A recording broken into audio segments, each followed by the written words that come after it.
So once you have everything unpacked from your new Engage device, you're going to want to check to make sure you have everything that you're supposed to. The kit includes your MDB cable, your DEX cable, your NAMA mounting kit, screws for mounting the Engage to the bracket or to the surface, your drilling template if needed, a gasket for protection, and your antenna. In some cases you may need to order a riser. Depending upon where you're mounting this device, you may have clearance issues, so you'll need to order a riser so that you can take care of that issue. Alright, so before you head out to go to your location, you want to make sure you have all the tools that you'll need to perform the installation. First off, you'll need a power tool, power drill, whether it's corded or battery operated, pliers, and or a 3/4 inch deep wall socket.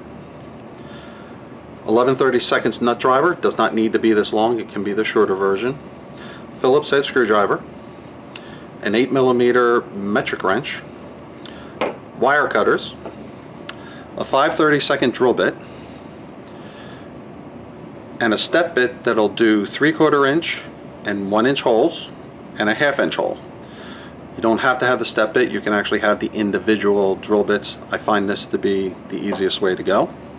A couple of zip ties and your safety glasses. On this particular installation, some of you might want to make sure that it's mounted in the metal part of the door. Unfortunately, when you put it into the door, you're going to be dealing with the bill acceptor.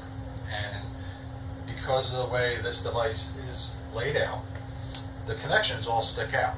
So if you were to mount this here, the bill acceptor would be crushing all your wires. In that case, you need to purchase the riser. And what that'll do is that'll pull it away from the metal. All your connections will be safe in this pocket area. The other nice thing about this is that many of our customers have gone through many iterations of card readers, and you can see on this particular one, this one's had at least 2 other ones because it's got holes all over the place. And since we're drilling 2 3/4 inch holes and a 1 inch hole, you may not be able to get those holes where you need them. And in Lexan, that's one thing, but if you use the riser, that eliminates it. I won't need to drill the big holes because I'll be able to run all the cables through these holes, and I have all this open space in here to have the wires protected. So if you're mounting it with the bill acceptor there, you need to have the riser. If you've got a lot of excess holes in your machine, you may want to think about getting this just to make it easier on your install. So in this case, we have a whole bunch of holes. So I have our drilling template. I'm not going to worry about the large holes because I know I'll be able to bring my cables through here. So the only holes I'm really worried about are the 4 mounting screw holes. So what you want to do is you want to make sure that when you put this on, that your screws, the holes you're going to drill, aren't overlapping existing holes. And this is nice because this is a red background, so I can see that the 4 holes I want to drill are not encumbered by an existing hole. So now that that's in place, I can take my 5/32 drill bit. Again, I'm just going to make a mark where the holes belong, and then come back.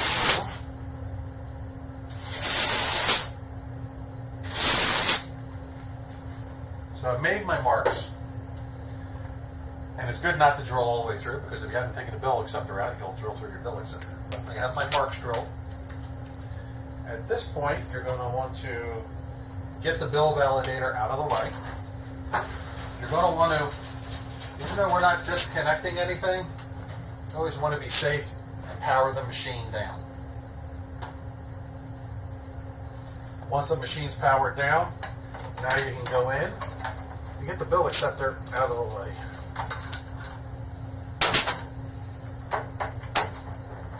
The nuts that hold the bill acceptor in are the standard 11/32. You're going to find that in every machine. your bill acceptor out. Get it out of the way. So now you've opened up the back end of this, and we will get started on drilling in just a moment. So before you start drilling, you're going to have metal shards falling into the machine, falling on the other side of the machine. The other side of the machine, that's not so bad. You just get a dustpan and broom and clean those up. But in here you have electronics.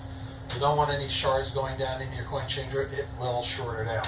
You have your display on this machine that's here. So you're going to want to put something in there to help deflect it. It could be a shop towel, piece of plastic, whatever you can find to drape over, a piece of paper. Just something to have the shards bounce away from the electronics.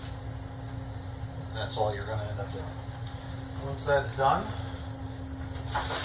and you're sure you're all clear of everything, then you can proceed and start drilling. A little bit of a helpful hint is you can buy these ceramic magnets.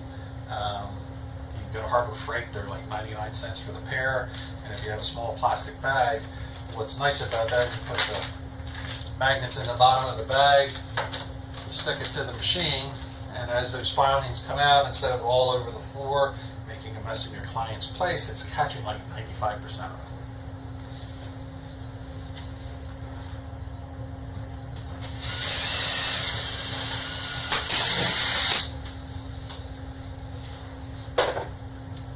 Alright, got the 4 holes drilled. Again, we're not drilling the larger ones because we'll be able to run our cables through the existing holes.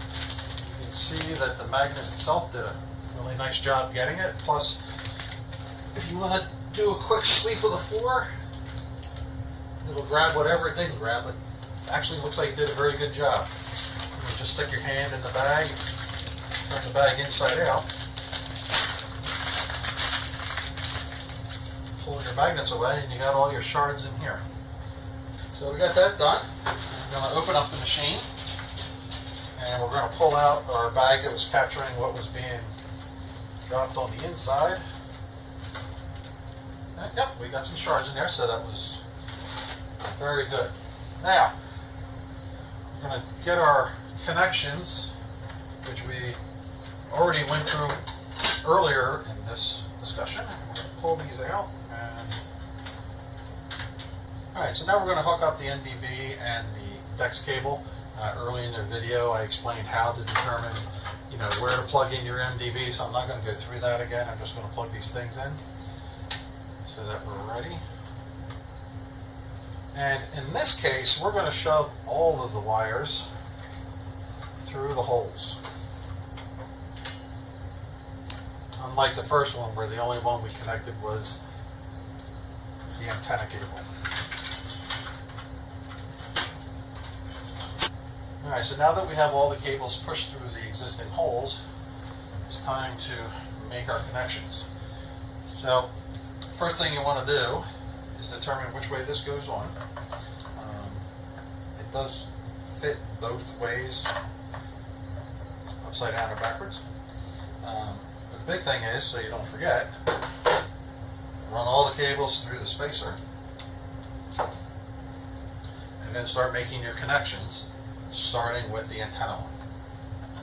And again, instead of trying to turn that little nut on the elbow, I spin the telemeter around, and then once it's close to where I'm at, line the cable so it's not blocking the NDB and not blocking the DEX port, snug that up, and go ahead and make my MDB connection.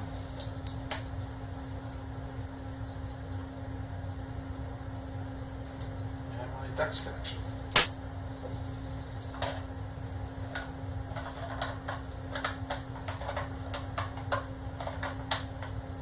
So now I have the spacer aligned, all my connections in there. So the next thing will be is to go inside the machine, and with the long screws provided,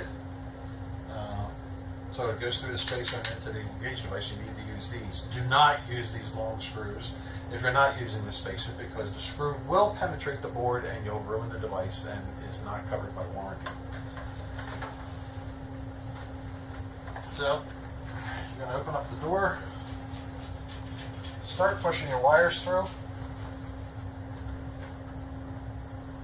And the one thing I like to do is try to get two started. And what I'll do is I'll pick two diagonal holes.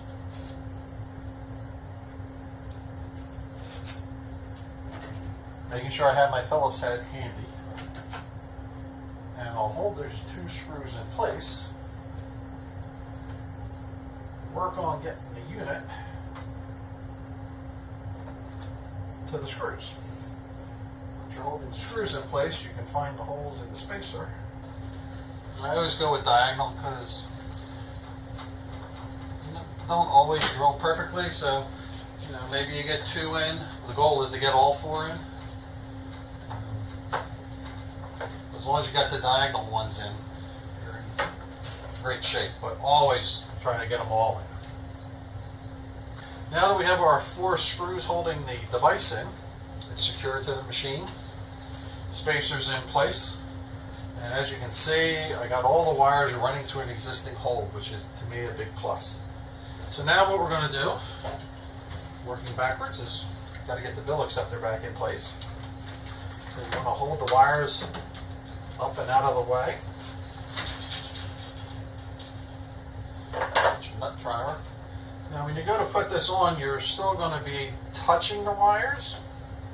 So when you go to put this back on, just get it on there snug. You don't have to crush the thing in there. You're not really going to hurt the wires because you're just going to flatten them out. You're not going to be cutting them because there's no sharp edges.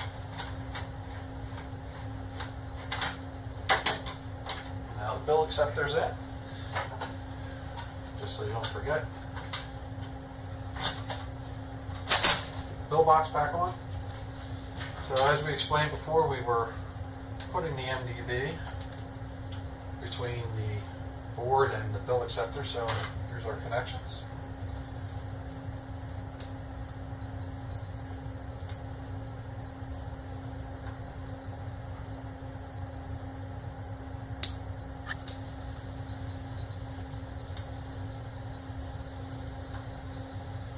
And once you've made your connections, now you can power the machine back on. Since this one has already been installed, we know it works, we know the DEX works, so I'm not going to go through that same process again, because it'd be the same thing as when we had it mounted here. So that's how you mount an engaged device in front of a bill acceptor, or anything where you have a hindrance behind it. Certain older AP machines would be an issue. Or using a spacer where you have already so many existing holes in there, drilling more large holes would be a problem. Do this installation the same way as you would have done down here. And that completes it. Thank you for watching.